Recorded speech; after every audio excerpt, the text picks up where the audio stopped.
Welcome back to my beginner series for grown-ups. I have decided to take you all on the pathway to defeating the Ender Dragon. Now, it's not the only path in Minecraft, but it is the most linear path in this decidedly non-linear game. So I'll take you through the steps that I would go through. And at the end of this particular series, we will be back at our base with the egg and the head of the dragon, and definitely some wings. But we're going to do it all in a fun and relaxed manner. Oh, and because it's me, I'll go over all sorts of random stuff along the way. In this episode, we're going to focus on getting diamonds so we can make an enchanting table. Tier 3, get diamonds. Technically, you don't need to get any diamonds or do any enchanting to go after the dragon. But this is not a series for speedrunners, and I'm a grown-up, and it's nice to have nice gear when you take on the final boss. At a minimum, I need 2 diamonds, and that's for an enchanting table. But I prefer to have full enchanted armor and tools. So depending on how you want to play, that's between 29 to 38 additional diamonds. There are 2 ways to get diamonds. Traditionally, we dig for diamonds below Y level 15, specifically negative 58. But today, we're going to start by looting instead. I'm going to give you some digging tips after we get back from our adventure. So part of my plan is to get loot, and the other part is I want to find a village and I want to get some bamboo for scaffolding. But because I don't want to waste time looking for a bamboo forest, I'm going to check chunkbase.com to see which direction I should go. Here's my map. I've intentionally turned off all the structures because I want to know which direction I should go to find the bamboo forest, but I want everything else to be a surprise. So here we are at spawn. So let's see where that bamboo forest is. Oh, here's a jungle. A jungle has a 12.8% chance of finding diamonds in there, and it's adjacent to a bamboo forest, so I can get my scaffolding. Here's a desert. They have desert pyramids there with 12.5 and 6.3. That's great. And then here's Badlands. Now, Badlands are great because the mineshaft is sometimes above ground.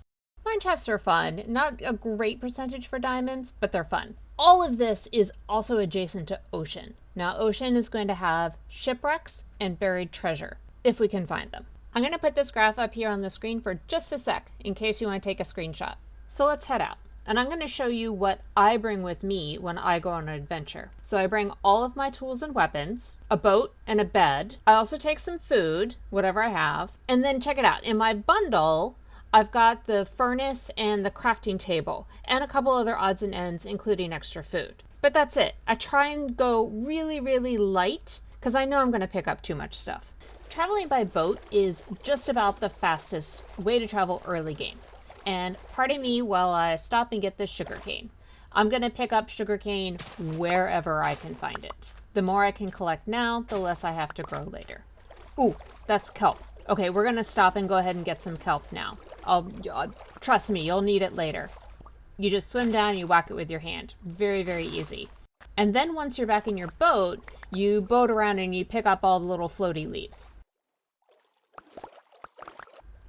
So I can see the jungle in the distance, and then there's a dark oak forest biome, and then this is a old growth birch biome.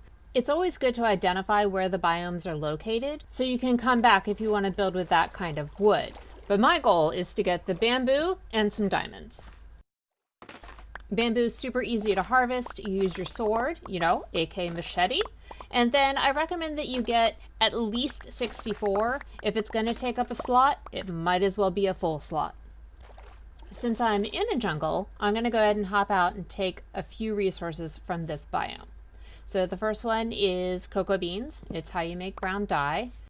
And then I'm going to take the time to cut down a couple junglewood trees in order to get the saplings. If you plant a cluster of 4 saplings together, you're going to get a giant jungle tree. And this is a really, really good source of just straight up wood for all the different things you're going to build. While I wait for the leaves to turn into saplings or not, I'm going to pick up all these melons. Now, getting melons has absolutely nothing to do with going after the Ender Dragon. I just like them. Okay, I've got 6 saplings, and that's 7, and then 8. And that's good enough for me. Let's head on out. I have come across another ruined nether portal. Now, I'm stopping by this one for 2 things. Number one, the gold up on the top there. And number two, on the bare off chance that there's any obsidian in that chest. Let's see. Nope. But I'm going to take all this stuff anyway, because this helmet's probably better than the helmet I'm currently wearing, and at least it's backup. All right, moving on. Ooh, okay, so this is a pillager or illager outpost. We're not going to do anything with that. There's no diamonds there. We're definitely underprepared. So there are some cool things in those. There's the armor trim. They generally have goat horns. And then by defeating the illager with a banner, you get Bad Omen, which is for the Trials and Chambers, which, dudes, that's like for a whole other series. All right. Right around the corner, I have found a jungle temple. Pretty cool. Jungle temples are easy. They're not scary. The only scary thing about them is that they're dark on the inside. So until you get inside and get it lit up, mobs might spawn inside there. But that's just your normal stuff. Your creepers, your zombies, things like that. You got this. Just get in and get it lit up and you'll be fine. Okay, so we're going to navigate in here with our sword out and get ready with our torches as well to get everything nice and lit up.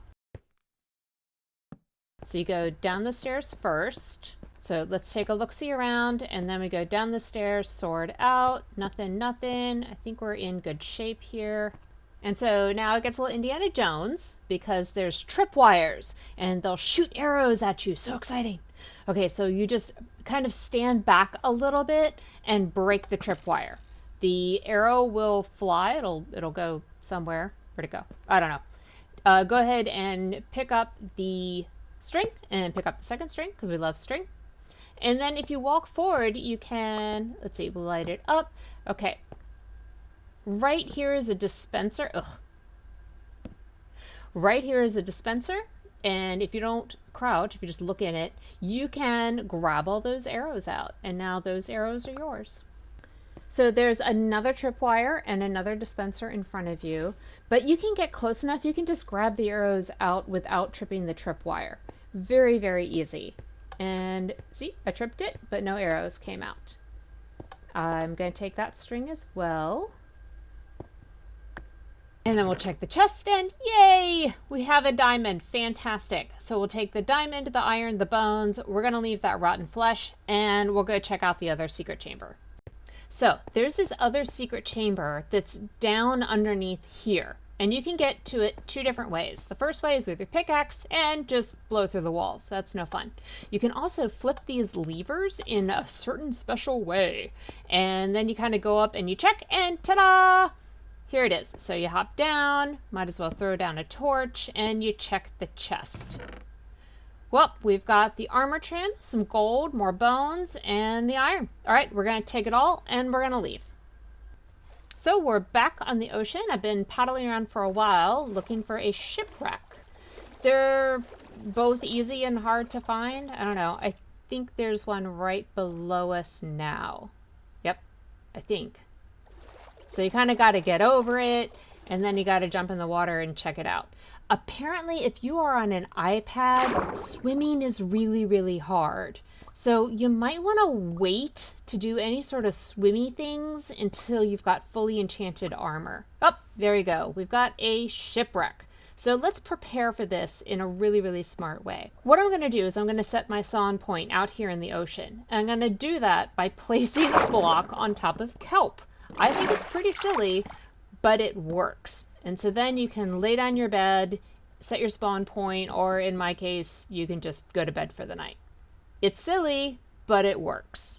So there's two ways to die by diving for shipwrecks without respiration on your helmet. The first one is drowning, and the second one is a drowned. Ooh, so there's a chest, and I'm running out of air bubbles. These are my air bubbles. But, oh, and that's being hit by a drowned. And this is me drowning. So hopefully I make it to air before I actually drown. Yay! I made it. But you can now see that my hearts are kind of terrible. I let my hearts refresh, and I'm heading back down super fast, and I'm going to just grab the stuff out of that chest and head back. Bye, buddy. Yep, see, I'm drowning again. You really don't have much time. I'm back safe on my bed, and this is what I got. I got the Coast Armor trim. It's fine, it's great, but what I really wanted was either diamonds or a treasure map. And since I didn't get either of those, and I about drowned 3 times, shipwrecks are dead to me. Off I go. Here's the desert. And why, looky there, it's a village. Oh, another pillager outpost. Fantastic. Okay, so the relationship between the pillagers and the villagers is actually really neat and super useful. But today's video is about getting diamonds. That's sort of like a whole other series if you guys want to stick with me. I'm going to go over my beginner tips for entering a village in Bedrock. These steps are critical if the village is close to your base or if it's your first village. Step 1, harvest all the crops. If you don't harvest the crops immediately upon entering the village, you run the risk of the farmer villager doing all the harvesting and not sharing with you. Harvest first if you need crops. Step 2, sleep at night. Hostile mobs love villages, and villagers are just not smart enough to stay alive if their village gets overrun with zombies. Step 3, take everything that isn't nailed down. Villagers are NPC characters. They do not need those hay bales, but you do. You know, I also need these clay pots. I need them. Step 4, trap, I mean secure the villagers in their houses for later. One trick is to ring the village bell, or just wait till dark, and then place 2 blocks over the door after a villager has gone inside. Technically, you only need to secure 2, as it is possible to breed villagers. By locking some in, it ensures that you're going to have some villagers, even if the mobs get in and kill all the rest. Because maybe you couldn't sleep at night and you were near the village. That's it. I'm going to note down these coordinates, but I'm going to leave this village for later. This episode is about hunting diamonds, and I did not find any diamonds in these chests. So we're going to head across the desert and look for a desert pyramid. Oh, look, there's one. Very convenient. So close to my village. That's fantastic. Let's head over there. A desert pyramid is also one of the older structures, so it is not scary, it is not hard. You just have to light it up just like the jungle pyramid and then get on with your business. I'm going to walk you through really quickly what to do inside a desert pyramid. Personally, I block the entrance so at nighttime no mobs can meander in while I'm working, and I set my spawn point. The next step is to come to this center portion here, and with a pickaxe, I dig down in this exact spot. This is going to give me access to the main loot chamber without dying. See, it's a big old hole in there that's dark, and thankfully there's no mobs in there. We're going to dig straight down here all the way to the bottom. And then we're going to break this stone pressure plate. This is critical because otherwise we would ignite all this TNT and everything would blow up and we'd lose all of our good loot. Okay, let's take a quick look into all these chests and see what we got. Well, we got some fun stuff, but there were no diamonds. Oh well. So I'm going to be sure to pick up the TNT. If you just break it, then you pick it up, no problem. And how to get out of here. So not everybody knows how to do this. So you're going to stand on a block, you're going to look down, and then you're going to jump and simultaneously place a block underneath you. This is called, what, jump stacking? It's really handy for getting out of a tight spot. Moving on to my favorite part of a desert pyramid, the suspicious sand. You can see all this sand, right? But there's some suspicious stuff. And so if we look over here, you can tell the difference. Suspicious, regular, suspicious. And we're going to take our archaeologist brush and we're going to sweep, which is the use button. Sweep the sand and see what's inside. If you hit it with a shovel and break it, it's gone forever. So you get cool stuff. And it's also insanely relaxing. Oh, this is a pottery sherd. That's cool. All right, so we're going to move on and dig this whole thing out. See what I can find.